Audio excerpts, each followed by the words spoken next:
নারায়ণগঞ্জের রূপগঞ্জে পোশাক শ্রমিকদের সাথে যৌথ বাহিনীর ধাওয়া পাল্টা ধাওয়া ও সংঘর্ষ হয়েছে। এ সময় যৌথ বাহিনীর সদস্য ও শ্রমিক সহ অন্তত ৩০ জন আহত হয়।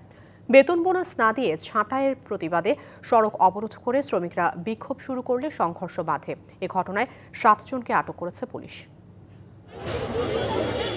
বুধবার দুপুরে রূপগঞ্জের আউখাব এলাকায় ঢাকা সিলেট মহাসড়ক অবরোধ করে বিক্ষোভ শুরু করে রবিনটেক্স নামে একটি পোশাক কারখানার শ্রমিকরা। এক পর্যায়ে টায়ারে আগুন জ্বালিয়ে দেয় তারা। যৌথ বাহিনীর সদস্যরা বাধা দিলে শ্রমিকদের সাথে ধাওয়া পাল্টা ধাওয়া ও সংঘর্ষ শুরু হয়। এ সময় যৌথ বাহিনীর সদস্য ও শ্রমিক সহ আহত হয় অন্তত ৩০ জন। পোশাক কর্মীদের অভিযোগ, বেতন ভাতা ও ঈদ বোনাস না দিয়ে ১২০ জনকে বিনা নোটিশে ছাঁটাই করেছে কারখানা কর্তৃপক্ষ। এর প্রতিবাদেই তারা বিক্ষোভে নামেন।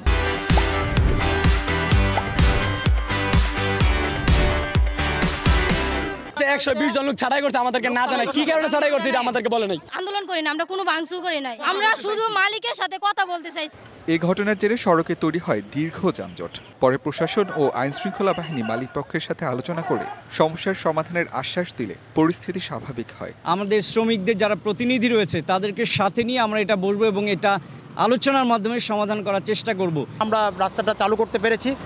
শ্রমিক ভাইদের কাছে অনুরোধ থাকবে, আপনারা আলোচনা টেবিলে ফিরে আসেন, নাশকতা বা ভাঙচুর করবেন না। বিক্ষোভ সংঘর্ষের ঘটনায় এখন পর্যন্ত ৭ পোশাক শ্রমিককে আটক করেছে পুলিশ। TVC news desk.